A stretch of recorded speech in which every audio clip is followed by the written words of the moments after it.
Hello boys and girls, Adam Nicholas here for WhatCulture Wrestling, and as always, we are in a post-pay-per-view world, so we're getting ready to give you all Bada boom! Realist Adam in the room. I'm Adam Wilbourn from WhatCulture, master of disguise. And it has come to my attention that some people think that our star ratings aren't as good as Dave Meltzer. But I'll put this to you. Has Dave Meltzer got his own best at star ratings belt that he made for himself? So, how are you doing? Let me tell you. I'll tell you how I'm doing. I'm doing great. Clearly, I'm doing great. Hey, don't you take one step closer. You come any close, right? Stop it. Are you pissing yourself again? I'm Adam Wilbourn from WhatCulture. Stop This is every match at Survivor Series star rated. Oh no.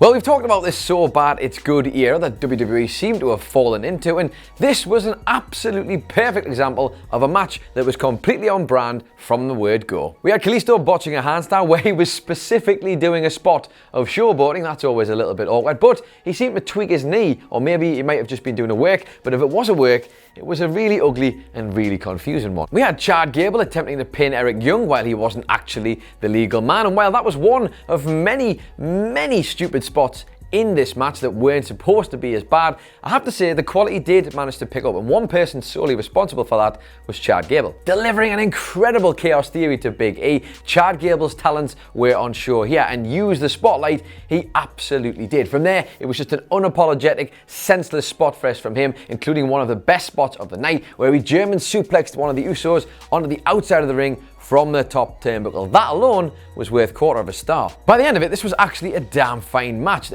despite the lackluster and clunky start that it had, but it would end when the Usos would pin the Revival and give SmackDown their first win of the night. 3.25 stars for this one. It's just a shame that ultimately this match would be pointless because it wouldn't feature on the scorecard for the main show. The Women's Traditional Survivor Series Elimination match came next, and Nia Jax is the pantomime villain of November. Look, this match was basically there to remind everyone to boo Nia Jax even more than they already were for breaking Becky Lynch's face and costing us Becky Lynch versus Ronda Rousey at Survivor Series. Yes, there were some nice moments. The Absolution splitting storyline continues. Asuka reminded everyone how good she can be when, you know, given the chance. But Nia Jax, this was all about her, even her pushing Sasha Banks inexplicably off the top rope for Team Raw so she could win by hitting 3 of those picture perfect leg drops on Asuka, getting the 1, 2, 3.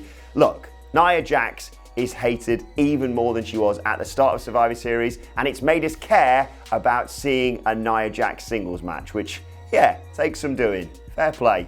2.75 stars. There was a lot of hope and expectation for Shinsuke Nakamura to deliver here, and after lackluster matches that kind of fell flat against AJ Styles, if one man could get a good match out of Shinsuke Nakamura, it had to be Seth Rollins, didn't it? And what we got here was a good but not great match, if we're being fair. Rollins did manage to tailor the match into something awesome, and in fairness, Nakamura managed to add a bit of himself to it, and we saw flashes of his old, brilliant, mischievous self in there too. After some dizzying tricks and stiff kicks, the momentum had just about managed to build up between these two before the closing quarter of the match managed to get some really big reactions from the Los Angeles faithful. Nakamura may have dwindled in recent weeks and months, but the love for the Kinshasa certainly has not. After landing one Kinshasa to the back of Seth Rollins' head, Nakamura was setting up for a second to put the Architect away, but Seth managed to escape and would eventually defeat the US champion with a curb stomp of his own. But the one thing I did like here, despite a defeat not exactly being ideal for Shinsuke Nakamura, was the fact that Rollins exhaustedly only just managed to get the cover and get the 3 count, which did more to protect Nakamura in one move than WWE Creative has in almost a year. There was possibly some question marks about how clean the finish was. I mean, Seth Rollins had kind of been saying throughout the build-up to this match he was slightly distracted by Dean Ambrose. Nakamura had kind of said he was going to try and take advantage of that, maybe even a Dean Ambrose interruption. We didn't get any of that. What we did get though was a 3.75 stars match. Probably the right result in the end, maybe. But what we are still waiting for is Shinsuke Nakamura's treatment to get a little bit better. Maybe in 2019, things might work out a bit better for the US champion. It's finally happened. We've broken our star rating. No, not for AOP versus The Bar. That match just gets 2 stars. But for unintentional banter, I'm going to give this, yeah, you know what? I'm going to take a leaf out of Big Dave's book. 7 stars. Because we had 2 things that I don't think anyone expected in this match. We all anticipated they were going to do some sort of hilarious spot with Little Man Drake Maverick and Big Man The Big Show, but not what happened.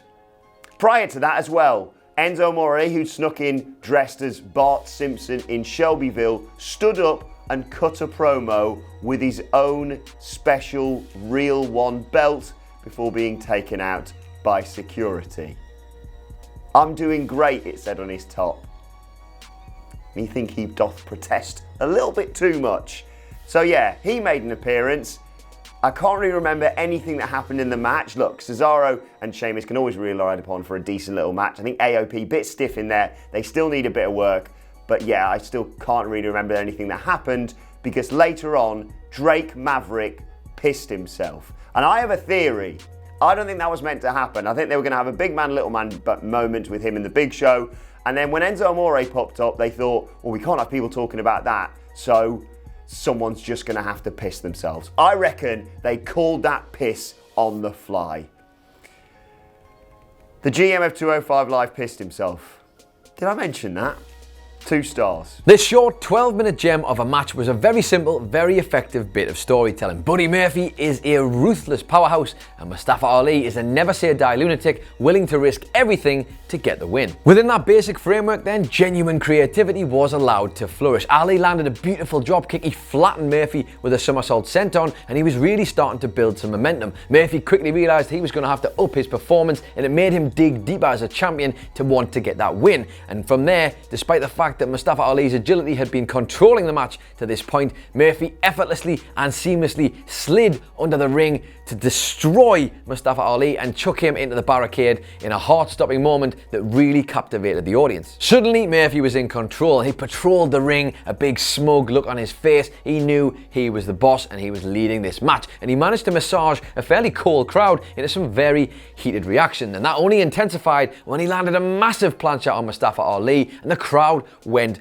wild. All of a sudden, they were chanting the name of 205 Live, a brand who they normally wouldn't give 2 hoots about. This was a 4-star match for me, an eye-catching showcase for the division, and to be honest, if anything, it's really put 205 in the spotlight once again, and the guys have knocked it out the park. They did it at Super Showdown. Nice to see them getting a chance at Survivor Series, and it's safe to say that when the dust settled, 205 Live emerged from Survivor Series far better off than SmackDown Live did. The men's traditional Survivor Series elimination match came next, and yeah, weird booking aside, this was loads of fun. We got excitement, we got, I suppose, some storyline development, and we got Braun Strowman swatting Shane McMahon out of the sky, something I will never tire of watching.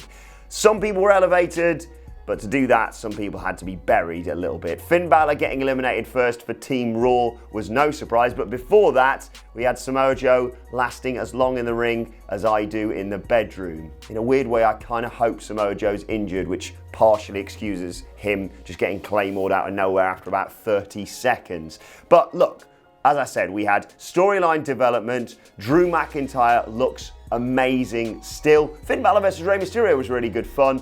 And aside from the fact that Shane McMahon outlasted everyone on his team for the 2nd year running, best in the world and all that, we did get a coast-to-coast spot and a Shane McMahon table crash bit. So I suppose you can cross that off on your Survivor Series bingo cards. Braun Strowman looked great. The story continues with him. He gets Baron Corbin and eventually Brock Lesnar. All good in the long run, I suppose. Sorry, Finn and Joe. 3.5 stars.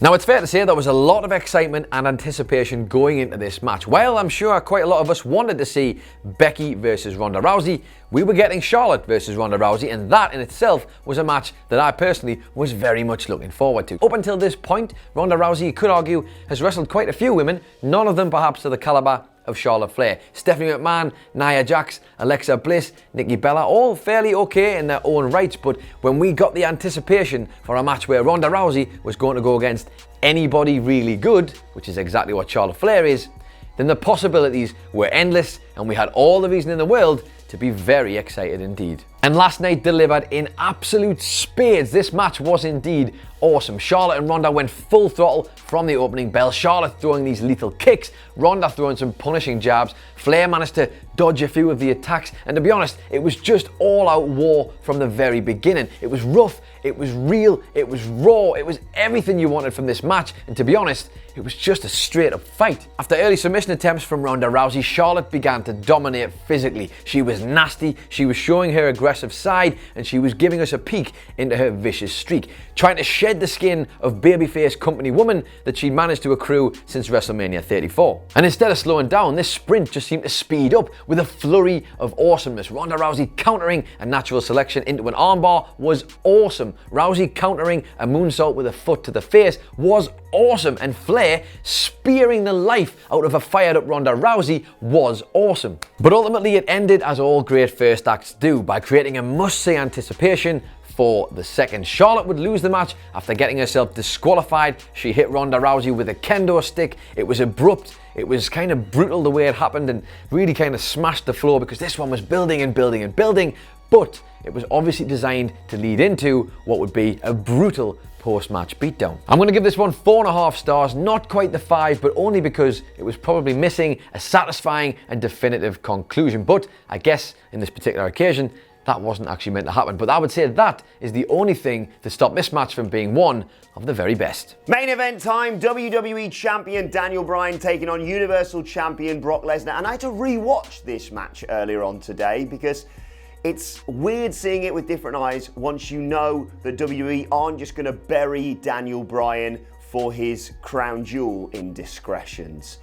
And on re-watching it, this was bloody brilliant. We were all a little bit worried after the first 5 minutes of Daniel Bryan getting, I think, one kick in and then Brock Lesnar suplexing him within an inch of his life. And then after that first F5, when he pulled him, or he peeled him off the mat basically, we all thought, oh bollocks, don't do this.